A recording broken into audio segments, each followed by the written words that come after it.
சிறுவயதில் கேட்ட தென்கட்சி சுவாமிநாதன் ஐயா அவர்களின் சிந்தனையை தூண்டும் நகைச்சுவை கதைகளை இந்த பதிவில் பார்க்கலாம்.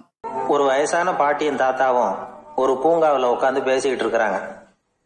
அவங்களுக்கு கல்யாணம் ஆகி 53 வருஷம் ஆச்சு. பிள்ளைங்கள்லாம் படித்து பெரிய பெரிய வேலையில் இருக்கிறாங்க. பேரன் பேத்திகளும் நல்ல நிலைமையில் இருக்கிறாங்க.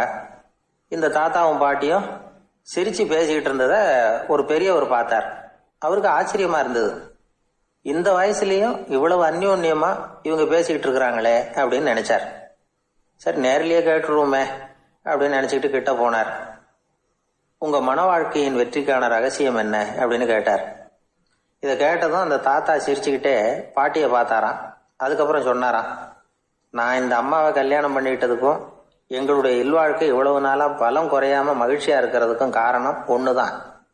அது என்ன காரணம்னா, எங்களுக்கு இடையில பொதுவா நிறைய குறைகள் உண்டு, அதுதான் காரணம் அப்படின்னாராம். அவர் சொல்றது சரிதான் அப்படிங்கிறது மாதிரியே அந்த பாட்டியும் அவரை நிமிர்ந்து பார்த்தாங்களாம். இந்த பெரியவர் மறுபடியும் அந்த பாட்டியை பார்த்து அதே கேள்வியை கேட்டிருக்கார்.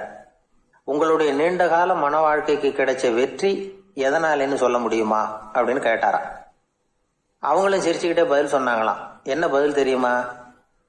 சில பேரை நாம குறிப்பிட்ட பண்புகளுக்காக நேசிக்கிறோம், வேற சிலரை நாம் அந்த பண்புகள் இல்லாத குறைகளுக்காகவே விரும்பி பழகிறோம் இல்லையா அப்படின்னு கேட்டுட்டு தலையை குனிஞ்சுக்கிட்டாங்களாம் அந்த பாட்டியம்மா. அவங்க அப்படி சொன்னதை கேட்டதும் இவருக்கு புதுசா ஞானம் பிறந்தது மாதிரி இருந்துதான். இதுதான் மனம் நிறைந்த மன வாழ்க்கை அப்படிங்கிறார் சுவாமி சின்மயானந்தர். பண்புகளை எப்படி நேசிக்க முடியுதோ அதே மாதிரி பண்புகள் இல்லாத குறைகளையும் நேசிக்க முடியும். மனசுதான் காரணம். ஒரு மேல்நாட்டு தம்பதி, அவங்களும் தாத்தா பாட்டி தான். அவங்க 2 பேரும் ஒரு பூங்காவில் உட்காந்து சிரிச்சு பேசிக்கிட்டு இருக்கிறாங்க. அதை ஒருத்தர் பார்த்தார். அவருக்கு ஆச்சரியம், இவ்வளவு காலம் ஆகி இந்த வயசுலயும் இப்படி அன்பா பேசிக்கிட்டு இருக்கிறாங்களே அப்படிங்கிற ஆச்சரியம். கிட்ட நெருங்கி போனாரு. கேட்டார், ஏன் தாத்தா, உங்களுக்கு கல்யாணம் ஆகி எவ்வளவு வருஷம் ஆச்சுன்னார். 55 வருஷம் ஆச்சுன்னாராம் அவரு. இன்னமும் இவ்வளவு சந்தோஷமா இருக்கிறீங்களே, அதுக்கு என்ன காரணம்னு கேட்டிருக்கார். அதுக்கு என்ன காரணம்னா, இது வரைக்கும் எங்களுக்குள்ள சண்டையே வந்ததில்லை அப்படின்னாராம். அது எப்படி முடியும்னு கேட்டிருக்கார் இவர் ஆச்சரியமா. அந்த தாத்தா சொல்ல ஆரம்பிச்சாராம், பாருப்பா, எங்களுக்கு கல்யாணம் ஆன புதுசுல நானும் என்னுடைய மனைவியும் ஒரு குதிரை மேல ஏறி ஒரு காட்டு வழியா போய்கிட்டு இருந்தோம். கொஞ்ச தூரம் போனதும் அந்த குதிரை எடக்கு பண்ணிச்சு. நான் உடனே கீழே இறங்கி அந்த குதிரையை பார்த்து, இது உனக்கு முதல் தடவை அப்படின்னு மிரட்டலா சொல்லிவிட்டு ஏறி உக்காந்தேன். மறுபடியும் போனோம். கொஞ்சம் தூரம் குதிரை நல்லபடியா நடந்து போச்சு. மறுபடியும் எடக்கு பண்ண ஆரம்பிச்சுட்டுது. நான் கீழே இறங்கினேன். கையில் இருந்த சாட்டையால ஓங்கி ஒரு அடி கொடுத்தேன். இது உனக்கு 2வது தடவை அப்படின்னு சொல்லிவிட்டு ஏறி உக்காந்தேன். மறுபடியும் குதிரை கொஞ்சம் தூரம் நல்ல விதமா நடந்து போச்சு. அப்புறமும் எடக்கு பண்ண ஆரம்பிச்சுட்டுது. அந்த சமயத்துல ஒரு ஆற்று பாலத்தை கடந்து போய்கிட்டு இருக்கிறோம். நான் கீழே இறங்கினேன். என்னுடைய மனைவியையும் கீழே இறங்க சொன்னேன். அந்த குதிரையை பிடிச்சி அப்படியே ஆத்துல தள்ளி விட்டுட்டேன். தள்ளி விட்டுட்டு, இது உனக்கு கடைசி தடவை அப்படின்னு சொன்னேன். அதை பார்த்ததும் என் மனைவி பதறி போயிட்டாங்க. போய், ஐயோ பாவம், என்ன இப்படி பண்ணிவிட்டீங்க, உங்களுக்கு மனசுல கொஞ்சம் கூட இறக்கமே இல்லையா அப்படின்னாங்க. நான் மெதுவா இவங்க பக்கம் திரும்பி, இது உனக்கு முதல் தடவை அப்படின்னு. அவ்வளவுதான், அன்னையிலிருந்து இன்னைய வரைக்கும் ஒரு நாள் கூட எங்களுக்குள்ள சண்டையே வந்ததில்லை அப்படின்னு விளக்கம் கொடுத்தார் அந்த தாத்தா. ஊர்ல ஒரு குரு இருந்தார், ஜென் குரு. அவரை தேடிட்டு ஒரு மன்னர் வந்தார். வந்தவர் ஜப்பான் மன்னர். தோட்டக்கலையை பத்தி தெரிஞ்சுட்டு போறதுக்காக அவர் வந்தார். எப்படி தோட்டம் அமைக்கிறது அப்படிங்கிறத பத்தி அந்த குரு விவரமா சொல்லி கொடுத்தாரு. 1 நாள் 2 நாள் இல்லை, 3 வருஷம் கத்து கொடுத்தார். அதுக்கப்புறம் சொன்னார், நான் கத்து கொடுத்துட்டேன், இனிமே நீங்க போகலாம், போய் தோட்டம் அமைக்கலாம், அதுதான் உங்களுக்கு பரிசை. தோட்டம் அமைச்ச பிறகு சொல்லி அனுப்புங்க, நான் வந்து பார்க்குறேன். நீங்கள் இங்கே என்னவெல்லாம் கற்றுக்கிட்டீங்களோ அதையெல்லாம் அங்கே செயல்முறையில் செஞ்சு காட்டுங்க அப்படின்னு சொல்லி அனுப்பி வச்சார். மன்னர் போனார். அரண்மனைக்கு பக்கத்திலேயே ஒரு பெரிய தோட்டத்தை உண்டு பண்ணினார். அழகான மரங்களையும் செடிகளையும் உருவாக்கினார். கிட்டத்தட்ட 1000 தோட்டக்காரர்களை பயன்படுத்தி 3 வருஷங்கள் முயற்சி பண்ணி அந்த அழகான தோட்டத்தை உருவாக்கினார். குரு கிட்ட இருந்து செய்தி வந்தது, நாளைக்கு வந்து தோட்டத்தை பார்க்குறேன் அப்படின்னு. மன்னர் உடனே சுறுசுறுப்பாயிட்டார். முதல் நாளே தோட்டத்தை சுத்தப்படுத்தினார். ராத்திரி பூரா யாரும் தூங்கல. எல்லாருக்கும் தோட்டத்தை ஒழுங்குபடுத்துகிற வேலை. அது அந்தந்த இடத்துல ஒழுங்காக இருக்குதா அப்படின்னு சரி பார்த்தாங்க. ஒரு தவறும் இல்லாத வகையில் அதை ஒழுங்குபடுத்தினாங்க. மறுநாள் குரு வந்தார், தோட்டத்தை பார்த்தார். அவருக்கு கோபம் வந்துட்டுது. மன்னருக்கு ஆச்சரியம், எப்பவும் சிரிச்சுக்கிட்டே இருக்கிறவர் இப்போ எப்படி இருக்கிறாரு அப்படின்னு. மெதுவாக குரு கிட்ட போய் எல்லாம் சரியாக தானே இருக்குது அப்படின்னார். எல்லாம் சரிதான், ஆனாலும் எங்கே அந்த பொன்னிற காற்று அப்படின்னார். உதிர்ந்த இலைகள், பொன் மஞ்சள் நிற இலைகள் காற்றில் அப்படி புரண்டு ஓடுவதை நான் பார்க்க முடியவில்லையே அப்படின்னாராம். அது இல்லாமல் இந்த தோட்டம் உயிரோட்டம் உள்ளதா இருக்காது, இதில் பாடல் இல்லை, ஆடல் இல்லை, அதெல்லாம் இல்லாமல் இந்த தோட்டம் ரொம்பவும் செயற்கையாக தெரியுதேன்னாராம். மன்னர் இப்போதான் யோசனை பண்ணார். கீழே கிடந்த காஞ்சி போன இலைகள் மட்டும் இல்லை, மரத்தில் இருந்த காஞ்சி போன இலைகளையும் அப்புறப்படுத்தி சுத்தமாக வச்சிருக்கிறார். இறப்பும் வாழ்க்கையினுடைய ஒரு பகுதி தான். மரணம்ங்கிறது வாழ்க்கைக்கு எதிரானது அல்ல, அதை நிரப்பும் ஒரு பகுதி தான் அது. மரணம் இல்லையில் வாழ்க்கையே இல்லை அப்படிங்கிறது பெரியவங்க கருத்து. இப்போ அந்த தோட்டம் அழகாக தான் இருக்குது, இருந்தாலும் அது ஒரு ஓவியம் மாதிரி உயிர் இல்லாமல் இருக்கு. குரு ஒரு வாளியை கையில் எடுத்துக்கிட்டார், தோட்டத்தை விட்டு வெளியில் போனார். ஏற்கனவே வீசி எறிந்த அந்த சருகுகளை எல்லாம் அள்ளி கொண்டுகிட்டு வந்தார். உள்ள எல்லா இடங்கள்லையும் அதை வீசினார். உடனே காற்று அந்த காய்ந்த சருகுகளையும் பழுத்த இலைகளையும் அசைக்க ஆரம்பிச்சுட்டுது. இப்போ அங்கே சலசல சத்தம், சங்கீதம், இலைகளின் நடனம், ஓவியம் மாதிரி இருந்த அந்த தோட்டத்துக்கு இப்போ உயிர் வந்துட்டுது. இதுதான் அந்த பொன்னான காற்று அப்படின்னாராம் குரு. மன்னருக்கு புரிஞ்சுது. மிகப்பெரிய ஜென் கேள்வி ஒன்று உண்டு. உம்மான் அப்படிங்கிற ஒரு பெரிய குருவை பார்த்து துறவி ஒருத்தர் கேட்டாராம், இலைகள் எல்லாம் கீழே விழுந்து மரங்கள் மொட்டையாக இருக்கும் பொழுது என்ன நடக்கும்? இதுதான் கேள்வி.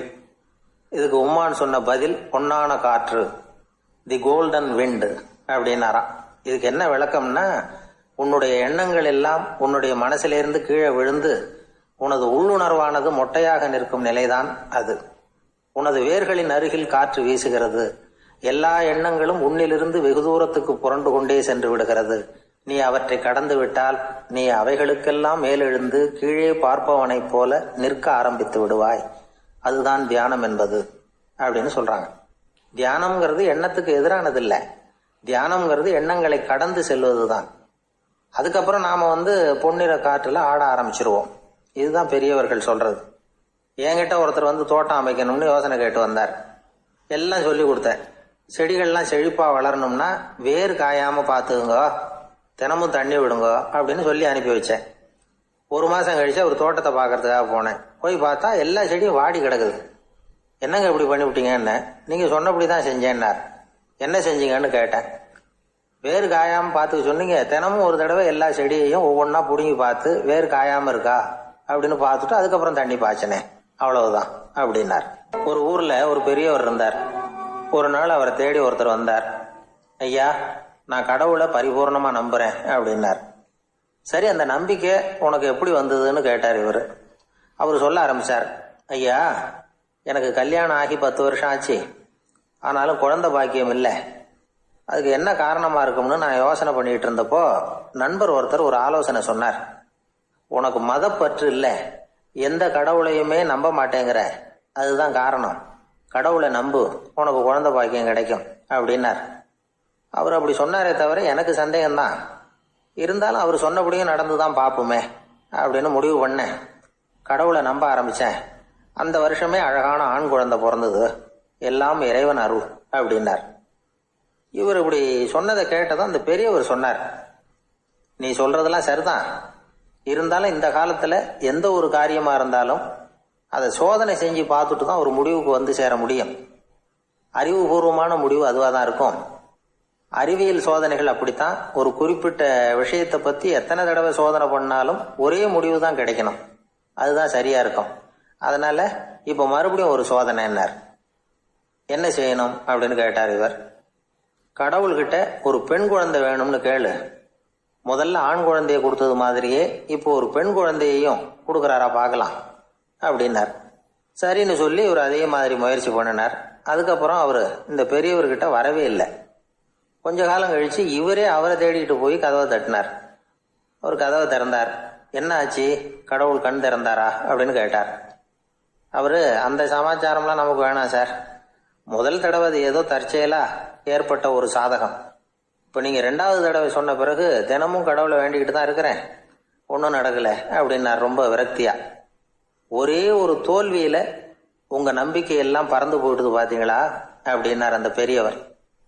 எல்லாம் நல்ல விதமாக நடக்கிற வரைக்கும் நம்பிக்கை, எதிர்பார்த்தது தோல்வியில் முடிஞ்சுட்டுதுன்னா அவநம்பிக்கை. மற்றவர்கள் பேரில் வைக்கிற நம்பிக்கை எந்த நேரத்திலையும் விவகாரமாகி விடக்கூடிய சாத்தியம் உண்டு. நாம் நம்பிக்கை வைக்க வேண்டியது நம்ம கிட்ட தான், நமக்குள்ள இருக்கிறார் கடவுள். எனவே நம்ம பேரில் நாம் வைக்கிற நம்பிக்கை தான் உண்மையான கடவுள் பக்தி. நிபந்தனையற்ற நம்பிக்கையாக அது இருக்கணும். எல்லாம் நல்லபடியாக நடந்துகிட்டு இருந்தா எந்த முட்டாளுக்கும் நம்பிக்கை வரத்தான் செய்யும் அப்படிங்கிறது ஒரு பெரிய ஒரு கருத்து. தியானத்தின் மூலமாக தான் உனக்குள்ள ஆழமாக தோண்டுனா உன்னுடைய அடி ஆழத்தில் நம்பிக்கை அப்படி ஊற்றெடுக்கும், அதை பார்க்க முடியும் அப்படிங்கிறது பெரியவர்கள் சிந்தனை. ஒரு குழந்தை அப்பாவை பார்த்து என்னப்பா பண்ணுறேன்னு கேட்டுதான். பிரார்த்தனை பண்ணிட்டு இருக்கிறேன்னாராம் அப்பா. பிரார்த்தனை பண்ணுனா என்ன கிடைக்கும் அப்படின்னு கேட்டுதான் குழந்தை. எல்லாம் கிடைக்கும் அப்படின்னாராம் அப்பா. நீ வச்சிருக்கிறிய பேனா அது கூட கிடைக்குமான்னு கேட்டுதான் குழந்தை.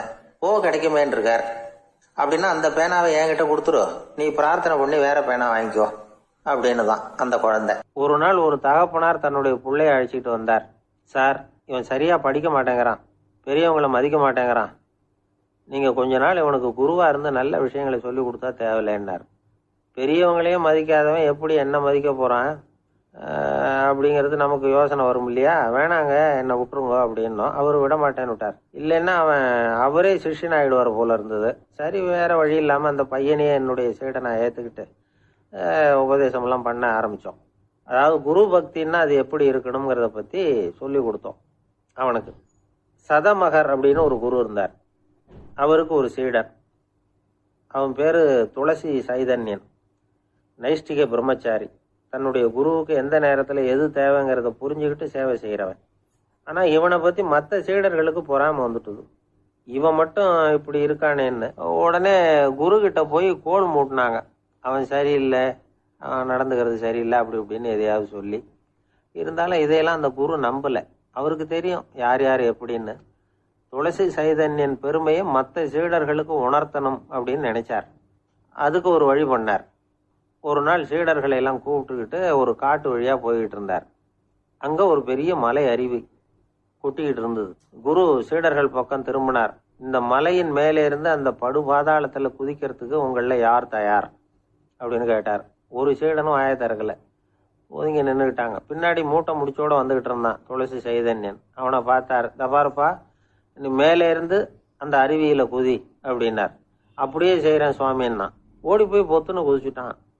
அடுத்த கணமே குருநாதர் தன்னுடைய யோக சக்தியால் பறந்து போய் அவன் கீழே விழுந்துடாம தாங்கி பிடிச்சி கொண்டுகிட்டு வந்துட்டார்.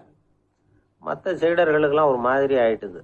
அடுத்தபடியாக என்ன பண்ணலாம்னு யோசிச்சாங்க இவனை மாட்டி விடுறதுக்கு. ஒரு நாள் வெத்தலை அடிக்கிற ஒரு சின்ன உரலையும் உலக்கையையும் எடுத்து ஒளிய வச்சுட்டாங்க. சதமகர் சன்னியாசி இல்லை, அவர் வெத்தலை போடுவார். பல்லு சரியில்லை, அதனால இடிச்சு தான் வெத்தலையை போடணும். திடீர்னு வெத்தலை பாக்கு கேட்டார். வழக்கமாக உரலில் இடித்து தர்றது தான் துளசியின் பழக்கம். உரலை தேடினா கிடைக்கல, என்ன பண்ணுறது? குரு கேட்டுவிட்டாரே, குரு சேவை தானே முக்கியம். என்ன பண்ணா, வெத்தலை பாக்க தன்னுடைய வாயில் போட்டு முன்னு அதை எடுத்து அவர்கிட்ட கொடுத்துட்டான். குரு எதையோ படிச்சுக்கிட்டே அதை வாங்கி வாயில் போட்டுக்கிட்டார். துளசி, இன்னைக்கு தாம்பூலம் நல்லா இடிக்கப்பட்டிருக்கு, ருசியாக வேற இருக்கு, அதை இடித்த பாத்திரத்தை என் கண்ணால் பார்க்கணும்னு ஆசையாக இருக்குன்னு விட்டார். அதை மட்டும் அனுப்பி போய் நீ வர வேண்டான்னு வேற சொல்லிவிட்டார். இதை கேட்டதும் துளசி தவிச்சு போயிட்டான். இவன் போகாமல் எப்படி வாயை மட்டும் அனுப்பி வைக்க முடியும்? இவன் தவிக்கிறத பார்த்ததும் மற்ற சீடர்களுக்கெல்லாம் மனசுக்குள்ள ரொம்ப சந்தோஷம். துளசி கொஞ்சமும் யோசிக்கல, வாழை எடுத்தான், தன்னுடைய தலையவே அப்படியே அறுத்து வெட்டி எடுத்தான். இன்னொரு சீடங்கிட்ட கொடுத்துட்டான், எடுத்துட்டு போன்னு சொல்லி. கொண்டுட்டு போய் குரு முன்னாடி வைக்கிறாங்க. அந்த தலையில வாய் திறந்திருக்கு, வெத்தலை போட்டு முன்னு இருந்தது, தெரிஞ்சு போச்சு, சிவப்பா இருந்தது. அவனுடைய குரு பக்தியை இப்ப எல்லாரும் ஒத்துக்கிட்டாங்க. அதுக்கப்புறம் குரு சதமகர் தன்னுடைய அற்புத திறமையினால அந்த தலையை மறுபடியும் ஒட்ட வச்சுட்டார். துளசிக்கு உயிர் வந்துட்டுது. இப்படி ஒரு பெரிய கதை உண்டு. அதாவது துளசி சைதன்யன் அவனுடைய குரு பக்தி எப்படி அப்படின்னு கேட்டோம். ரொம்ப அபாரம் அப்படின்னு அந்த பையன் அடக்கமா, சும்மா விளையாட்டுக்காக தான் அப்படி அவங்ககிட்ட கேட்டோம். ஏன்பா, உன்னுடைய குரு பக்தியை என்கிட்ட காட்டுறதுக்கு உன்னோட கழுத்தை நீயே அறுக்கணும்னு நான் சொன்னா அதை நீ செய்வியா அப்படின்னு கேட்டோம். என்னுடைய கழுத்தை நானே அறுக்க வேண்டிய அவசியம் இல்லை சார் அப்படின்னா அவன். ஏண்டான்னு, அதே காரியத்தை தான் இனிமே நீங்க தினமும் செய்ய போறீங்களே சார் அப்படிங்கிறான். 1816 வருஷம் செப்டம்பர் மாசம் 11ஆம் தேதி பிரான்ஸ் தேசத்துல உள்ள ஒரு மருத்துவமனை. அங்க ஒரு இளம் டாக்டர் கொஞ்ச நாளைக்கு முன்னாடி தான் அந்த ஆஸ்பத்திரியில புதுசா வேலைக்கு சேர்ந்திருக்கிறார். அவரு பேரு ரெனே லெனக். அவரு அன்னைக்கு காலையில அந்த மருத்துவமனையில அப்படியே ரவுண்ட்ஸ் வந்துகிட்டு இருக்கிறார். வார்டுல ஒரு படுக்கையில ஒரு இளம் பெண் படுத்திருக்கிறா. அந்த பொண்ணுக்கு இருதய நோயா இருக்கலாம்ங்கிறது மற்ற டாக்டர்கள் சந்தேகம். அந்த காலத்துல எல்லாம் ஒருத்தருடைய இருதய துடிப்பை தெரிஞ்சுக்கணும்னா நோயாளியின் மார்புல டாக்டர் காதை வச்சு பார்த்து தான் தெரிஞ்சுக்கிறது வழக்கம். ஆனா இந்த பெண்ணும் இளம் பெண், அந்த டாக்டரும் புதுசா சேர்ந்திருக்கிறவர். அதனால பரிசோதனை பண்ண தயங்கினார். கொஞ்ச நேரம் யோசனை பண்ணார். திடீர்னு ஒரு ஞாபகம் வந்தது அவருக்கு. அதாவது அன்னைக்கு விடியற் காலையில தோட்டத்தில் அப்படி வாக்கிங் போயிட்டு இருந்தப்போ சின்ன பசங்கள்லாம் ஒரு மரக்கட்டையை வச்சு விளையாடிக்கிட்டு இருந்தாங்களாம். அதை இவர் பார்த்துருக்கிறார். அது என்ன விளையாட்டுனா, ஒரு நீளமான மரப்பலகை, அதில் ஒரு முனையில் ஒரு பையன் தன்னுடைய காதை வச்சுக்கிட்டு இருக்கிறான். மறுமுனையில் இன்னொரு பையன் அந்த மரப்பலகையை ஒரு ஆணியால் கீறிக்கிட்டு இருக்கிறான். ஒரு முனையில் ஆணியால் கீறும் பொழுது மறுமுனையில் காதை வச்சிருக்கிற பையனுக்கு அந்த சத்தம் துல்லியமாக கேட்குது. அந்த டாக்டருக்கு காலையில் பார்த்த இந்த விளையாட்டு ஞாபகத்துக்கு வந்துட்டுது. உடனே என்ன பண்ணார் தெரியுமா? ஒரு நீளமான காகிதத்தை எடுத்தார். அதை அப்படியே உருளை மாதிரி உருட்டினார். ஒரு முனையை அந்த நோயாளியின் மார்புல இடது பக்கம் வச்சார். இன்னொரு முனையில தன்னுடைய காதை வச்சார். என்ன ஆச்சரியம்! நோயாளியின் மார்புல நேரடியா காதை வச்சு கேட்கறத விட துல்லியமா கேட்டது இதய துடிப்பு. இதய துடிப்பு மட்டும் இல்ல, மூச்சு இழுத்து விடுறது, திரவ பொருள்களின் அசைவு, எல்லா சத்தமும் தெளிவா கேட்குது. கிரேக்க மொழியில ஸ்டெத்தாஸ் அப்படின்னா மார்பு, ஸ்கோப்பின் அப்படின்னா பார்ப்பதுன்னு அர்த்தம். அதனால டாக்டர் ரெனே லெனக் தான் கண்டுபிடிச்ச கருவிக்கு ஸ்டெத்தஸ்கோப் அப்படின்னு பேர் வச்சார். அவரே முதல் மாடலையும் செஞ்சார். அளவு ரொம்ப பெருசா இருந்தது, சுலபமா எடுத்துட்டு போகிறது கஷ்டம், அது அவ்வளவு கஷ்டமா இருந்தது அது. அதனால அவரே அதை அப்புறம் 2 பிரிவா தயார் பண்ணார். இது 2 துண்டையும் டாக்டர் தன்னோட கோட்டு பாக்கெட்ல வச்சுக்கலாம், தேவைப்படுறப்ப எடுத்து ஒன்னா சேர்த்துக்கலாம். இப்படிதான் அவர் ஆரம்பத்தில் பண்ணார். தன்னுடைய இந்த கண்டுபிடிப்பை பத்தி அவர் ஒரு புத்தகம் எழுதினார். நிறைய வித்துது, புகழும் பணமும் சேர்ந்தது. பணமும் புகழும் சேர்ந்தது மாதிரியே அவருக்கு ஒரு நோயும் சேர்ந்தது. அது என்ன நோயின்னு கண்டுபிடிக்கிறதுக்கும் அவரு கண்டுபிடிச்ச கருவி தான் உபயோகப்பட்டுதான். அவரே அதை கண்டுபிடிச்சார். அவருக்கு வந்திருந்தது காச நோய். 1826 வருஷம் ஆகஸ்ட் மாதம் 13ஆம் தேதி உலகத்தின் முதல் ஸ்டெதஸ்கோப்பை கண்டுபிடிச்ச டாக்டர் ரெனே லெனக் காலமானார். அவர் சாகிறதுக்கு முன்னாடி மரத்தால் செஞ்சு வச்சிருந்த ஸ்டெதஸ்கோப்பை தனக்கு வேண்டியப்பட்ட ஒரு டாக்டர்கிட்ட கொடுத்து, என்னுடைய சொத்துக்கள்லேயே ரொம்ப வசந்தது அப்படின்னு சொன்னாராம். அதுக்கப்புறம் 3 வெள்ளைக்காரங்க சேர்ந்து இந்த கருவியில் சில மாற்றங்களை பண்ணாங்க. ஆனால் 1829 லண்டனில் டாக்டர் நிக்கோலஸ்ங்கிறவர் ஒரு காதால இதய துடிப்பை கேட்கறத விட டாக்டர் 2 காதாலையும் கேட்கறது தான் சரியா இருக்கும் அப்படின்னு ஒரு கருத்தை வெளியிட்டார். அதுக்கப்புறம் ரொம்ப காலம் கழிச்சு 1852 ஜார்ஜ் காமான் அப்படிங்கிறவர் ரப்பர் டியூப்களை உபயோகப்படுத்தி 2 காதாலையும் கேட்குற மாதிரி ஒரு புதிய வடிவத்தை அதுக்கு கொடுத்தார். அதுக்கு பிறகு அது படிப்படியா எவ்வளவோ மாற்றங்கள் இருந்தாலும் ஆரம்பத்தில் டாக்டர் ரெனே லெனக் உருவாக்கின அடிப்படை மாடலை யாரும் மாற்றி அமைக்கலைங்கிறது தான் முக்கியமான விஷயம். நமக்கு தெரிஞ்ச ஒரு ஆஸ்பத்திரி, அதில் ஒரு நோயாளி, காலை நேரத்தில் நர்ஸு அந்த பக்கமாக போயிட்டு இருந்தாங்க. அதை பார்த்துட்டு ஒரு நர்ஸுன்னு கத்துறார். நர்ஸு அவசரமாக ஓடி என்ன விஷயம்னு கேட்டாங்க. சிஸ்டர், இங்கே பாருங்க, உங்கள் டாக்டரை என் நெஞ்சில் அவர் காதை வச்சு கேட்டுக்கிட்டு இருக்கிறார் அப்படின்னார் நோயாளி.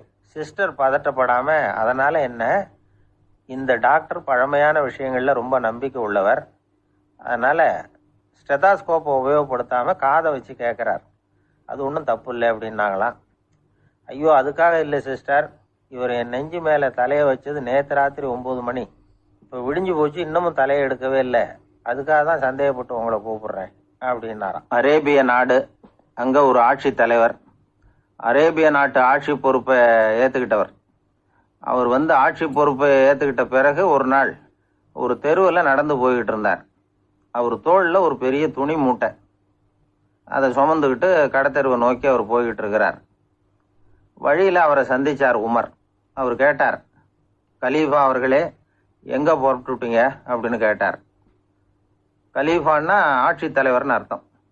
இதுக்கு அவர் சொன்னார், நான் துணி வணிகம் செய்கிறவன், அதனால துணி வியாபாரம் செய்யறதுக்காக போயிட்டு இருக்கிறேன்னார்.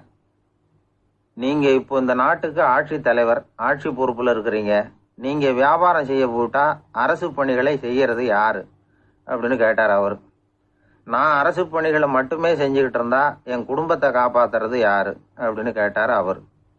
இப்படி கேட்டவர் யார் தெரியுமா? அவர் தான் அபூபக்கர், இறை தூதர் முகமது அவர்களுக்கு பிறகு கலீஃபாவாக தேர்ந்தெடுக்கப்பட்டவர். அப்போலாம் ஆட்சி தலைவர்களுக்கு சம்பளம்னு எதுவும் கிடையாது. இந்த பிரச்சனையை எப்படி தீர்க்கிறதுன்னு யோசனை பண்ணார் உமர். அபு உபைதா அவர்கள்கிட்ட அழைச்சிட்டு போனார். அவர் யாருன்னா, அவர் தான் பொது நிதி கருவூலத்தின் பொறுப்பாளர். அவர்கிட்ட பிரச்சனையை சொன்னார். இது மாதிரி ஆட்சி தலைவருக்கு பொது நிதியிலிருந்து ஊதியம் அளிக்க முடியுமான்னு கேட்டார். பொது நிதி விதிகளின்படி அதுக்கு சாத்தியம் இல்லைன்னு சொல்லிவிட்டாரு அவரு. சரி, வேற ஏதாவது வழி இருக்குதான்னு கேட்டார் உமர். அபு உபைதா கொஞ்சம் யோசனை பண்ணி பார்த்தார். அப்புறமா சொன்னார், மக்காவிலிருந்து மதீனாவுக்கு குடிபெயர்ந்து வந்த அகதிகளுக்கு நிதி உதவி அளிக்கிறதுக்கு விதிகள்ல இடம் இருக்கு. அப்படி பார்த்தா அபூபக்கரும் அகதி தானே, அதனால எல்லா அகதிகளுக்கும் கொடுக்கறது மாதிரியே அவருக்கும் ஒரு தொகை அளிக்கலாம்னார். கலீஃபா அபூபக்கருக்கு இந்த அகதி உதவி தொகையைத்தான் கொடுத்துட்டு வந்தாங்களாம். குடும்ப செலவுக்கு அது போதுமானதா இல்லை. இருந்தாலும் கலீஃபாங்கிறதுக்காக மற்ற அகதிகளை விட அதிகமாக தொகையை பெற அவர் விரும்பல. மார்பு பக்கம் கிழிஞ்சிருந்த ஒரு மேலாடையை தான் அவர் அணிஞ்சிருந்தார். அவருடைய துணைவியார் அஸ்மா, அவங்க ஒரு நாள் தேன் அருந்த ஆசையா இருக்குன்னாங்களாம். நமக்கு கிடைக்கிற ஊதியம் குடும்ப செலவுக்கே போதுமானதா இல்லையே, இந்த நிலையில தேன் வாங்கறதுக்கு காசுக்கு நான் எங்க போவேன் இருக்காரு அவரு. கொஞ்ச நாள் கழிச்சு அவங்க ஒரு தொகையை அவர்கிட்ட கொடுத்து தேன் வாங்கிட்டு வர சொன்னாங்களாம். இவருக்கு ஆச்சரியம், ஏது இந்த பணம்னு கேட்டிருக்காரு. நீங்க தினமும் குடும்ப செலவுக்காக கொடுத்துக்கிட்டு வந்த பணத்துல கொஞ்சம் கொஞ்சமா மிச்சப்படுத்தி வச்சேன்னாங்களாம். அபூபக்கர் அந்த பணத்தை எடுத்துக்கிட்டு நேரா பொது நிதி கருவூல பொறுப்பாளர்கிட்ட போனார். இந்த பணத்தை பொது நிதியில சேர்த்துருங்க, இது அதிகப்படியா எனக்கு தரப்பட்டு வந்த ஊதியம், அடுத்த மாசத்துல இருந்து இந்த தொகையை குறைச்சிங்கன்னு வேற சொல்லிவிட்டாராம். பசியை தணிக்க தேவையான அளவு உணவு, ஒரு ஜோடி உடை, இதை தவிர கூடுதலா மக்கள் பொது நிதியிலிருந்து வாங்கிக்கிறதுக்கு என் குடும்பத்தாருக்கு உரிமை இல்லை அப்படின்னு சொல்லி கண்டிப்பா சொல்லிவிட்டாராம். அவர் வாங்கிட்டு வந்த இந்த குறைந்த ஊதியம் கூட அவர் மனசை உறுத்திக்கிட்டே இருந்தது. கடைசி நேரம் அவர் தம்முடைய மகள் ஆயிஷா அவர்களை அழைச்சார். மகளே, இதுவரைக்கும் பொது நிதியிலிருந்து நான் வாங்கிட்டு வந்த தொகை என்னுடைய இதயத்துல பாரமா அழுத்திக்கிட்டு இருக்கு. என் தோட்டத்தை வித்து அதுல வர்ற பணத்திலிருந்து நான் இதுவரைக்கும் வாங்கிட்டு வந்த ஊதிய தொகையை கணக்கு போட்டு பொது நிதியில சேர்த்து விடு அப்படின்னாராம். பதவி ஏற்கிறதுக்கு முன்னாடி தன்கிட்ட இருந்ததை விட இப்ப கூடுதலா என்ன சொத்து இருக்குன்னு பார்த்திருக்கார். ஒரு ஒட்டகம், ஒரு கோப்பை, ஒரு பணியாள். இதையும் அடுத்தபடியா கலீஃபாவா வர்றவர்கிட்ட ஒப்படைச்சிருங்க அப்படின்னு விட்டாராம். அதே மாதிரி அடுத்து வந்த உமர்கிட்ட ஒப்படைச்சாங்க. அப்போ உமர் சொன்னாராம், அபூபக்கரே, இந்த முன்மாதிரியால உங்களுக்கு பிறகு இந்த ஆட்சி பொறுப்பை ஏற்கிறவர்களை பெரும் நெருக்கடிக்கு ஆளாகி விட்டீங்க அப்படின்னு சொல்லி ரொம்ப கண் கலங்கினாராம். கடைசியா அபூபக்கர் தன்னுடைய குடும்பத்தாருக்கு விட்டு சென்ற சொத்து ஒரு படுக்கை விரிப்பு, ஒரு போர்வை, அவ்வளவுதான். இது சிந்திக்க வேண்டிய ஒரு செய்தி. ஒரு ஊர்ல ஒரு மன்னர் இருந்தாராம். அமைச்சர் அவர்கிட்ட சொன்னாராம், மன்னா, நம்ம ராஜ்யத்துல இனிமே லஞ்ச ஊழலே இருக்காதுன்னாராம்.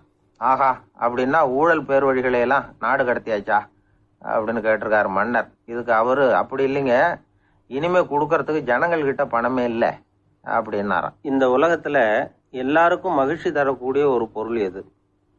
இது ஒரு முக்கியமான கேள்வி. இந்த கேள்விக்கு பொருத்தமான ஒரு பதிலை உங்களால சொல்ல முடியுமா? அதாவது கொஞ்சம் யோசிச்சு பார்த்தா பணம்னு சொல்லலாமா? இப்போ கையில் காசு இல்லாதவங்ககிட்ட ஒரு 10 ரூபாயை கொடுத்தா அது அவனுக்கு சந்தோஷத்தை கொடுக்கும். ஏற்கனவே வருமான வரி பிரச்சனையில் சிக்கி இருக்கிறவர்கிட்ட இன்னும் கொஞ்சம் பணம் இருந்தாங்கன்னு சொல்லி கொடுத்தோம்னா அது அவருக்கு சங்கடத்தை தான் கொடுக்கும். அதனால அந்த கேள்விக்கு பணம்ங்கிறது பொருத்தமான பதிலாக இருக்க முடியாது. கேள்வி என்னன்னா, இந்த உலகத்தில் எல்லாருக்கும் மகிழ்ச்சி தரக்கூடிய ஒரு பொருள் எது? சரி, இனிப்புன்னு சொல்லலாமா?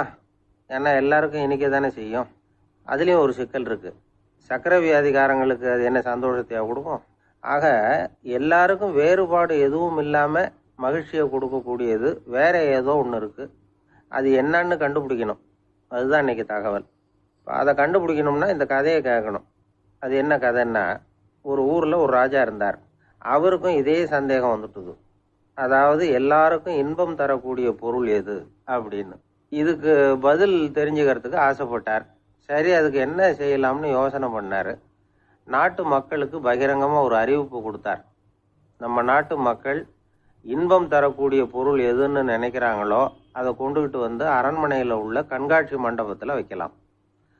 அப்படி அவங்க வைக்கிற பொருள்களில் எது எல்லாருக்கும் இன்பம் தரக்கூடியதா இருக்குமோ அதை வச்சவருக்கு 1000 பொற்காசுகள் பரிசு அப்படின்னு அறிவிப்பு கொடுத்துட்டார். ஜனங்கள் இந்த அறிவிப்பை கேட்டாங்க. அதுக்கப்புறம் சும்மா இருப்பாங்களா? 1000 பொற்காசுன்னா சும்மாவா? அவங்க கையில் என்னென்ன கிடைச்சதோ அதையெல்லாம் கொண்டாந்து அரண்மனை காட்சி மண்டபத்தில் வச்சுட்டாங்க. அதுக்கப்புறமா ராஜா அங்கே வந்தார். ஒவ்வொன்றா பார்த்துக்கிட்டே வந்தார். முதல்ல ஒரு குயில் இருந்தது, இனிமையாக பாடக்கூடிய குயில். இந்த குயிலோட இன்னிசை எல்லாருக்கும் இன்பம் தரக்கூடியது தான். இருந்தாலும் காது கேட்காதவங்களுக்கு இந்த இசை எப்படி இன்பம் தர முடியும்? அதனால இது சரியில்லைன்னு விட்டார். அடுத்தபடியாக போனார். அங்கே என்ன வச்சிருக்கிறாங்கன்னு பார்த்தா ஒரு அழகான மயில் அங்கே தோகை விரித்து ஆடிக்கிட்டு இருக்குது. இந்த மயிலோட ஆட்டம் மனசுக்கு இன்பம் தரக்கூடியது தான். இருந்தாலும் பார்வை இல்லாதவங்க இந்த ஆட்டத்தை பார்த்து ரசிக்க முடியுமா? முடியாது. அதனால இதுவும் சரியில்லை அப்படின்னு சொல்லிவிட்டார். அதுக்கு அடுத்தபடியாக போனார்.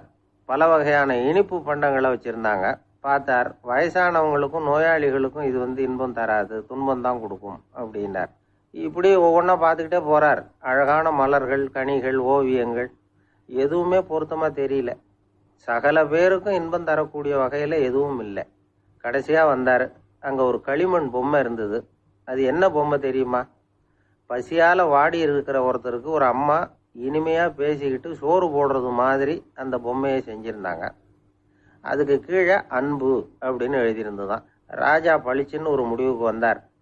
அந்த பொம்மையை செஞ்ச சிற்பியை வரவழைச்சார், பரிசு கொடுத்தார். அன்பு ஒன்று தான் எல்லாருக்கும் இன்பம் அளிக்கக்கூடிய பொருள். காது கேட்காதவங்களும் அதை கேட்க முடியும், பார்வை இல்லாதவங்களும் அதை பார்க்க முடியும், குழந்தைகளும் அதை உணர முடியும் அப்படின்னு அதுக்கு விளக்கம் கொடுத்தார் அந்த மன்னர். இந்த உலகத்தில் எல்லாருக்கும் மகிழ்ச்சி தரக்கூடிய ஒரு பொருள் அன்பு தான். அதை புரிஞ்சுக்கிட்டு தான் சில கணவன்மார்கள் மனைவி பேரில் ரொம்ப அன்பை காட்டிக்கிறது வழக்கம். ஒரு வீட்டு வாசப்படி பக்கமாக மழைக்கு ஒதுங்கினார் ஒருத்தர். மழை தூரிக்கிட்டு இருந்தது, இருட்டு நேரம். அந்த வீட்டில் இருந்தவர், இன்னைக்கு ராத்திரி வேணும்னா இங்கேயே தங்கிட்டு காலையில் போங்க அப்படின்னார். உடனே இவர் சொன்னார், ரொம்ப நன்றிங்க, ஒரு 10 நிமிஷத்தில் இதை வந்துடுறேன் அப்படின்னு சொல்லிவிட்டு எங்கேயோ ஓடினார். 10 நிமிஷம் கழித்து திரும்பி வந்தார்.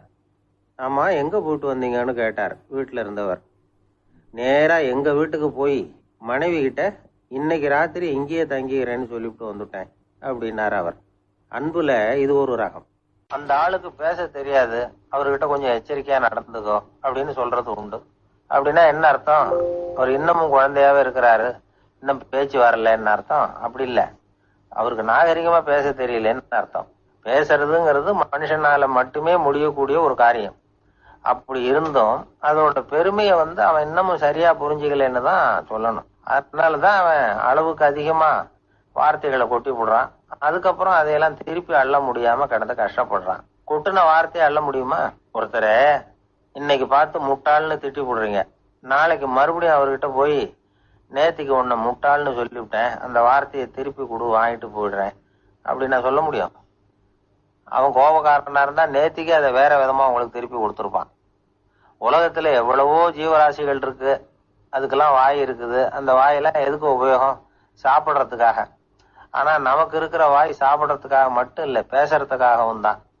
பேச முடியலன்னா வாய் இருந்தா கூட அது வாயில்லா ஜீவன் தான்.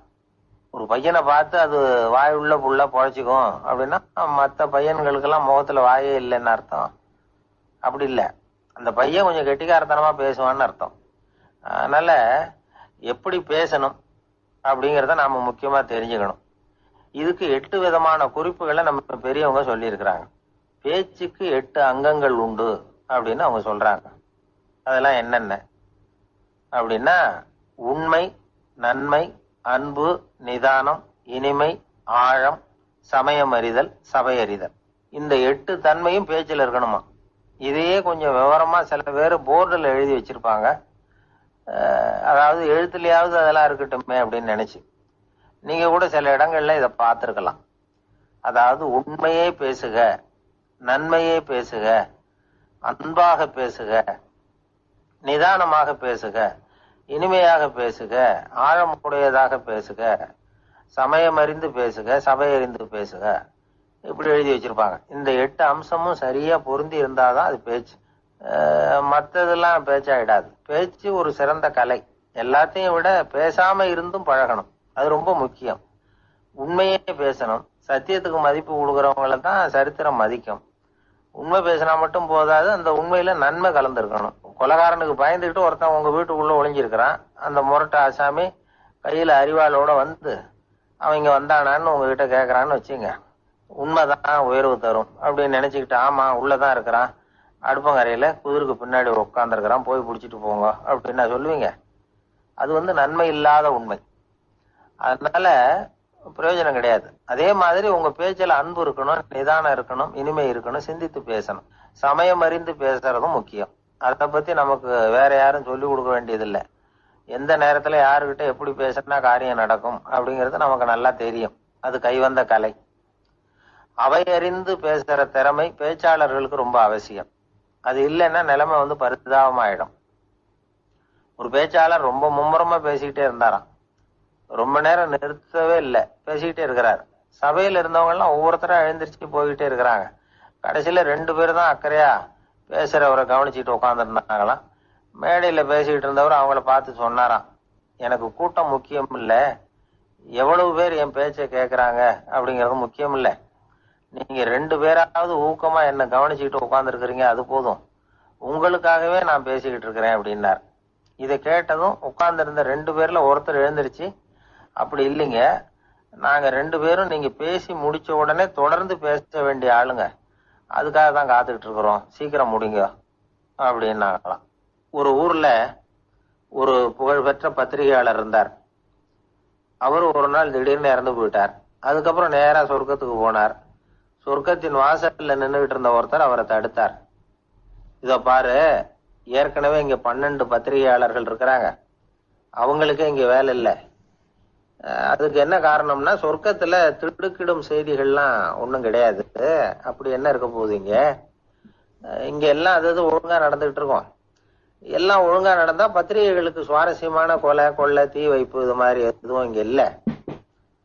ஏற்கனவே இங்க இருக்கிறவங்க எல்லாரும் மரத்தடியில உட்காந்துக்கிட்டு தியானம் பண்ணிட்டு இருக்கிறாங்க. அந்த ஒரே செய்தி தான் தினமும் இங்க வந்துகிட்டு இருக்குது. அதை படிக்கிறதுக்கே இங்க ஆள் கிடையாது. அதனால நான் என்ன சொல்றேன்னா, நீ பேசாம நரகத்துக்கே போயிடு. அங்க எவ்வளவோ நிகழ்ச்சிகள் நடந்துகிட்டு இருக்கு. அங்கதான் அதிகமான பத்திரிகையாளர்கள் தேவைப்படுறாங்க. அங்க உனக்கு நிறைய வேலை இருக்கும். அதை செய்யறதில்ல, நீயும் மகிழ்ச்சியா இருக்கலாம் அப்படின்னு சொன்னாராம். அங்க அந்த சொர்க்கத்தின் வாசல்ல நின்றுகிட்டு இருந்தவர். இந்த பத்திரிகையாளர் அங்கேயே நின்று கொஞ்சம் யோசனை பண்ணார்.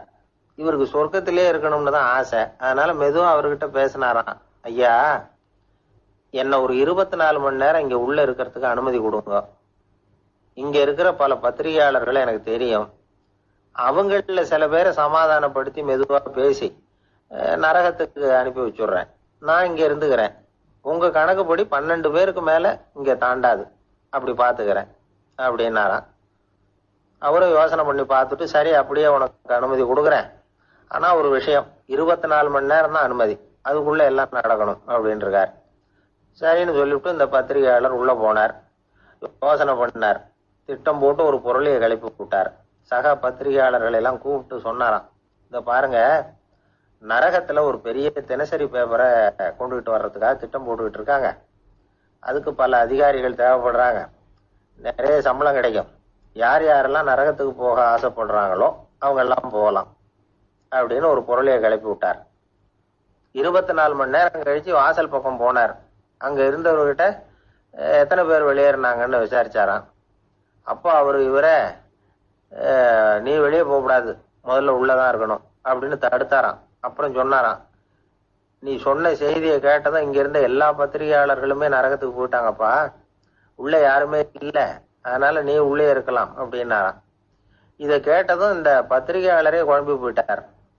ஒருவேளை உண்மையிலேயே நரகத்துல புதுசா பத்திரிகை ஏதாவது ஆரம்பிக்க போறாங்களோ அப்படின்னு அவரே நினைக்க ஆரம்பிச்சுட்டாராம். அப்புறம் சொன்னாராம், ஐயா என்னை விட்டுருங்க, நான் நரகத்துக்கே போயிடுறேன், அங்க ஏதோ விசேஷம் இருக்கணும் அப்படின்னாராம். இல்லைன்னா இத்தனை பேரும் ஒட்டுமொத்தமா அங்க போறதுக்கு சான்ஸே இல்லை, என்ன தடுக்காதீங்கன்னு கெஞ்ச ஆரம்பிச்சுட்டாராம். மத்தவங்க நம்பணுங்கிறதுக்காக ஒரு புரளியை கிளப்பி விட்டார். கடைசியில தானே அந்த புரளிக்கு ஆளாயிட்டார். அதாவது பிறரை ஏமாற்றிய அவரது மனம் கடைசியில அவரையே ஏமாத்த ஆரம்பிச்சுட்டு பாருங்க. நீங்க இப்படி அடுத்தவங்களை ஏமாத்துறதுக்கு உங்க மனசை பழக்கப்படுத்துறீங்க, ஆனா கடைசியில அதனால நீங்களே ஏமாற்றப்படுகிறீர்கள் அப்படிங்கிறது பெரியவர்களுடைய புத்திமதி. அதனால உங்க மனசுகிட்ட ரொம்ப எச்சரிக்கையா இருங்கோ அப்படிங்கிறாங்க. நம்ம ஆளுங்க அங்க போய் என்ன சொல்லுவாங்கன்னா, இந்த பாரு அங்க போகாத இங்க போகாதன்னு பயமுறுத்துறது உண்டு. சில பேர் அங்க பேய் இருக்குது பிசாசு இருக்கு அப்படின்னு பொருளைய கிளப்பி விடுறது உண்டு. இருட்டு நேரம் காட்டு வழியா ஒருத்தன் போயிட்டு இருக்கிறான். அங்க பேய் பிசாசு நடமாட்டம் இருக்கிறதாக வதந்தி. இவன் பயந்துகிட்டே வேகமா போறான். காடு முடிஞ்சு மெயின் ரோட்டுக்கு வந்து சேர்ந்தான். அப்பாடா, ஒரு பஸ் நின்றுட்டு இருக்கு தனியா. இருட்டுல லேசா தெரிஞ்சது. ஓடி போய் ஏறி உள்ள உட்காந்துக்கிட்டான். பயந்துகிட்டே போனவன் அப்புறம் தான் தெரியுது உள்ள யாருமே இல்லை, டிரைவரும் இல்லை, கண்டக்டரும் இல்லை, வேற யாரும் இல்லை. இவனுக்கு பேய் பயம் அதிகமா ஊட்டுது. ஏன்னா நடு ராத்திரி. இந்த நேரம் பார்த்து அந்த பஸ் தானே நகர ஆரம்பிச்சுதான். இவனுக்கு இன்னும் பயம் அதிகமா ஊட்டுது. ஏன்னா டிரைவர் சீட்டு காலியா இருக்கு, பஸ் நகருது. இவன் உடம்பு பூரா நடுங்க ஆரம்பிச்சுட்டுது. வீல்னு கத்தலாமான்னு பார்த்தான்.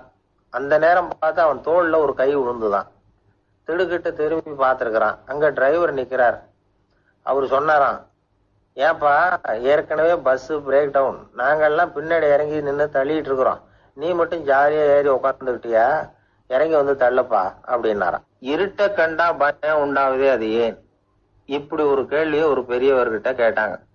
அதுக்கு அவர் பதில் சொல்றார், மனிதனுடைய ஆதிகால வாழ்க்கையில தொற்றி கொண்ட பயம் இது வேரூன்றி இருக்குது, இன்னமும் போகல. 50,000 வருஷங்களுக்கு முன்னாடி மனுஷன் குகைகள்ல வாழ்ந்தான். பகல்ல பயம் இருக்காது, ராத்திரியில மிருகங்கள் தாக்கும் கொல்லும், நிம்மதியா தூங்க கூட முடியாது. அதனால இந்த மனுஷனுக்கு இரவுன்னா மரணம் பயம் அப்படின்னு பழகி போச்சு. மனிதர்களுடைய எல்லா மனசையும் சேர்த்து மொத்தமா ஒரு மனசு உண்டு. மனிதர்களுடைய நினைவு இந்த மொத்த மனசுல பதிஞ்சிருக்கு, பரவுது. இந்த மொத்த மனசுல இருட்டு பற்றிய பயம் பதிந்து நீடிக்குது அப்படிங்கிறார் அவர். இந்த காலத்துல இரவை பகலாக்கிறதுக்கு எவ்வளவு விளக்குகள்லாம் வந்தாச்சு. ராத்திரியிலேயும் மிருகங்கள் தாக்குங்கிற நிலைமை இல்ல. பாதுகாப்பான வீடுகள் விலங்குகளும் விலகி போயிட்டு, விலங்குகள்லாம் விலகி போயிட்டு, வீடுகளும் பாதுகாப்பா இருக்குது. சரி, இருந்தாலும் அந்த பழங்கால பயம் இருட்டு பயம் இன்னமும் மனுஷனை விட்டு போகல. இன்னொரு விஷயம் என்னன்னா, இருட்டுல இருந்து வெளிச்சத்துக்கு வராத மனிதர்கள் இன்னைக்கு அதிகம். ஒரு ஆளு ஆத்துக்கு மீன் பிடிக்கிறதுக்காக போனான், இன்னும் விடியல. அதுக்குள்ள வலையை எடுத்துட்டு கிளம்பி போயிட்டான். வெளிச்சம் வர்றதுக்கு முன்னாடியே போய் சேர்ந்துட்டான். விடிகிற வரைக்கும் என்ன பண்றது, சும்மா கரையிலேயே உட்காந்து காலாட்டிட்டு இருக்கிறான். காலில் ஏதோ ஒரு சின்ன மூட்டை தட்டுப்பட்டுது. இருட்டுல அது என்னன்னு சரியா தெரியல. மூட்டைக்குள்ள சின்ன சின்ன கல்லா நிறைஞ்சி இருக்குது. சும்மா பொழுது போகணுமேங்கிறதுக்காக இவன் அந்த மூட்டைக்குள்ள இருந்து ஒவ்வொரு கல்லா எடுத்து ஆத்துல வீசிக்கிட்டு இருக்கிறான். விடிகிற வரைக்கும் வேற வேலை இல்லைங்கிறதுனால இப்படி செஞ்சுக்கிட்டே உட்காந்துருக்கிறான். கிழக்க மெதுவா வெளிச்சம் தெரிய ஆரம்பிச்சது. பொழுது விடியறதுக்கான அறிகுறி. இதுக்குள்ள அந்த மூட்டையில இருந்த எல்லா கல்லையும் எடுத்து வீசி எரிஞ்சுட்டான். கடைசியா ஒரே ஒரு கல்லு மட்டும்தான் கையில பாக்கி இருந்தது. வெளிச்சம் வந்ததும் அந்த கல்லை பார்த்தான், அப்படியே திகைச்சு போயிட்டான். அடடா, இது வரைக்கும் தெரியாம தப்பு பண்ணிட்டோமே அப்படின்னு நினைச்சான். ஏன் தெரியுமா, அவன் கையில இருந்தது வெறும் கல்லு இல்ல, விலை வசந்த ரத்தன கல்லு. இருட்டுல என்னன்னு புரியாததுனால மூட்டையில இருந்த எல்லா ரத்தன கல்லையும் ஆத்துல வீசி எரிஞ்சிருக்கிறான். இப்போ அவனுக்கு அழுகையே வந்துரும் போல இருந்தது. வாழ்க்கைய வசதி ஆக்கிக்கிறதுக்கான வாய்ப்பு அவனுக்கு இருந்தது. இருந்தாலும் இருட்டுல அதை இழந்துட்டான். அந்த வகையில அவனுக்கு கொஞ்சம் அதிர்ஷ்டம் இருந்திருக்குது. அதாவது ஏதோ ஒரு வகையில இருந்திருக்குது. அதனாலதான் அந்த கடைசி கல்ல எரியறதுக்குள்ள வெளிச்சம் வந்துட்டுது. பல பேருக்கு அந்த அளவு கூட அதிர்ஷ்டம் வர்றது இல்ல. எல்லாத்தையும் வீசினதுக்கு அப்புறம் தான் வெளிச்சம் வரும். என்னன்னு விவரம் தெரியாமலே எழுந்திரிச்சு வந்துடுவாங்க. வாழ்க்கைங்கிறது ஒரு பெரிய புதையல். அதை புரிஞ்சிக்காம மனுஷன் அதை வீசி எரிஞ்சுக்கிட்டு இருக்கான் அப்படிங்கிறது தான் பெரியவங்க கருத்து. சில பேருக்கு புரிஞ்சுக்கிற நேரம் வரும், அதுக்குள்ள வாழ்நாள் எல்லாம் ஓடி போயிருக்கும். அதுக்கப்புறம் என்ன பண்றது? நம்மால் ஒருத்தன் கையில ஒரு சின்ன பையோட வந்துகிட்டு இருந்தான். பை உள்ள ஏகப்பட்ட நகைகள் ரத்தன கல் எல்லாம் இருக்கு. வந்துகிட்டு இருந்தவன் திடீர்னு அந்த பைய அப்படியே ஒரு குளத்துல வீசி எறிஞ்சுட்டான். மகான்கள் தான் இப்படி பற்று இல்லாம இருப்பாங்க. என்னங்க இது விலை மதிப்புள்ள அந்த பையை இப்படி குளத்துல வீசி எறிஞ்சுட்டீங்களே, இதுக்கு என்ன அர்த்தம் அப்படின்னு கேட்டார் அவன் கூட வந்தவர். அவன் மெதுவா இவர் காதோட காதா சொல்றான், ஒரு போலீஸ்காரர் பின்னாடி வந்துகிட்டு இருக்கிறார், அவர் போனதுக்கு அப்புறம் இதை எடுத்துக்குவேன் அப்படிங்கிறான். ஆசைப்படுறதுல தப்பு இல்லை, ஆனா அந்த ஆசை தேவைக்கு தகுந்த மாதிரி இருக்கணும். தேவைக்கு மீறிய ஆசைகள் இருக்கு பாருங்க, அது தேவையில்லை. இந்த கருத்தை வலியுறுத்தது மாதிரி ஒரு கதை உண்டு. தேவேந்திரனுக்கு திடீர்னு வீடு கட்டணும்னு ஒரு ஆசை வந்துதான். வீடுன்னா நாம கட்டுற மாதிரி இல்லை. தேவேந்திரன் வீடுன்னா சும்மாவா, ஒரு பிரம்மாண்டமான அரண்மனை கட்டணும். அது மாதிரி இந்த 3 லோகத்திலயும் ஒரு அரண்மனை கிடையாது அப்படின்னு எல்லாரும் சொல்லணும். இது அவனோட ஆசை. உடனே தேவ தச்சரான விஸ்வகர்மாவை கூப்பிட்டான், உத்தரவு போட்டான். விஸ்வகர்மா தன்னுடைய உதவியாளர்களை எல்லாம் கூப்பிட்டு ஒன்னா சேர்த்துக்கிட்டார். படாத பாடுபட்டு ஒரு பெரிய அரண்மனையை கட்டி முடிச்சார். கட்டி முடிக்க 1000 வருஷம் ஆச்சு. தேவேந்திரன் வந்து பார்க்குறான். அவனுக்கு திருப்தி ஏற்படலை. என்னுடைய அந்தஸ்துக்கு இது ரொம்ப சாதாரணமான கட்டிடம், இதை விட இன்னும் பெருசா கட்டு அப்படின்னா. தேவ தச்சர் திணறி போயிட்டார். அவரால் அதுக்கு மேலே எதுவும் செய்ய முடியல. என்ன பண்ணுறதுன்னு யோசனை பண்ணார். நேராக நாரதர் காலில் போய் விழுந்தார். நீங்கள் தான் என்னை இந்த பிரச்சனையிலேருந்து காப்பாற்றணும்னார். நாரதர் யோசனை பண்ணார். சரி கவலைப்படாதேன்னார். நேராக இந்திரன் கிட்ட போனார். இந்திரன் வந்து நாரதரை பார்த்த உடனே வாங்கன்னு கூட்டிகிட்டு போய் அரண்மனையை காட்டினான். இது மாதிரி ஒரு அரண்மனையை நீங்கள் வேற எங்கேயாவது பார்த்துருக்குறீங்களா அப்படின்னு ரொம்ப பெருமையாக கேட்டான். நான் பார்த்ததில்ல, ஆனால் என்னை விட வயசில் மூத்தவர் மகரிஷி லோமேசர், அவர் ஒரு வேளை பார்த்துருக்கிறாரா என்னமோ அப்படின்னார். உடனே அவரை மனசில் நினச்சி தியானம் பண்ணினார். அடுத்த கணம் லோமேசர் அங்கே வந்தார். இடையில ஒரு சின்ன துண்டு, கையில் ஒரு கமண்டலம், தலையில் ஒரு பாய், அவ்வளவுதான் அவர்கிட்ட இருந்தது. எதுக்காக தலையில் இந்த பாய் அப்படின்னு கேட்டான் இந்திரன். என்ன மாதிரி அற்ப ஆயுள் உள்ள ஒரு ஜீவன் தனியாக வீடு கட்டிக்கிட்டு திண்டாடணுமா, இந்த பாய் தான் ஒரு வீடு மாதிரி எனக்கு நிழல் கொடுக்குது அப்படின்னார் அவர். என்னது, உங்களுக்கு வந்து அவ்வளவு கொஞ்சமான ஆயுளா அப்படின்னு ஆச்சரியத்தோடு கேட்டான் இந்திரன். ஆமாம், இதை பாரு, என்னுடைய மார்பில் ஒரு பொற்காசு அளவுக்கு ரோமம் உதிர்ந்துட்டுது. எப்போ என் உடம்புல உள்ள எல்லா ரோமமும் உதிர்ந்துருமோ அப்போ என்னுடைய ஆயுள் முடியும் அப்படின்னார். எப்போ அந்த ரோமங்கள் பூரா உதிரும்னு கேட்டான் இவன். ஒரு பிரம்மா மறைஞ்சதும் ஒரு ரோமம் உதிரும். என் உடம்புல உள்ள ரோமங்களின் எண்ணிக்கை எவ்வளவோ அவ்வளவு பிரம்மாக்கள் தோன்றி அவங்க ஆயுள் முடியும் பொழுது என் உடம்புல உள்ள ரோமங்கள் பூரா உதிரும் அப்படின்னார். அப்படின்னா ஒரு பிரம்மாவோட ஆயுள் எவ்வளவு காலம்னு கேட்டான். ஒரு பிரம்மாவுக்கு 100 தேவ வருஷம். ஒவ்வொரு தேவ வருஷத்துக்கும் 365 தேவ நாள். ஒவ்வொரு தேவ நாள்லையும் ஒன்ன மாதிரி 14 இந்திரர்கள் தோன்றி மறைகிறாங்க அப்படின்னு மகரிஷி லோமேசர் சொல்றார். இதை கேட்டதும் இந்திரன் ஆடி போட்டான். அவ்வளவு ஆயுள் உள்ள இவரே அற்ப ஆயுள்னு சொல்றார். நான் என்னுடைய ஆயுளை பெருசா நினைச்சுக்கிட்டு பிரம்மாண்டமான அரண்மனை கட்டணும்னு ஆசைப்படுறேனே அப்படின்னு நினைச்சான். எனக்கு வீடு கட்டின வரைக்கும் போதும்னு விட்டான். அதனால நாமெல்லாம் நம்முடைய தேவைக்கு தகுந்த மாதிரி ஆசைப்படுறது தான் நியாயம். ஆனால் அப்படியே நடந்துக்கிறோம். மனுஷன் வந்து கடவுளையே ஏமாத்தி காசு வாங்கறதுக்குள்ள ஆசைப்படுறான். ஒருத்தன் கடவுளை நினைச்சு தவம் இருந்தான். கடவுள் நேரில் வந்தார். தேவலோகத்தில் ரூபாய்க்கெல்லாம் என்ன மதிப்புன்னு கேட்டான். அங்கெல்லாம் ரூபாய்ங்கிறது உங்கள் பணத்தில் 1 கோடி ரூபாய்க்கு சமம். அதாவது தேவலோகத்தில் 1 ரூபான்னா இங்கே 1 கோடி ரூபா. அது மாதிரி எங்களுக்கு ஒரு நாளுங்கிறது உங்கள் கணக்கில் 1 கோடி வருஷத்துக்கு சமம் அப்படின்னாரு கடவுள்.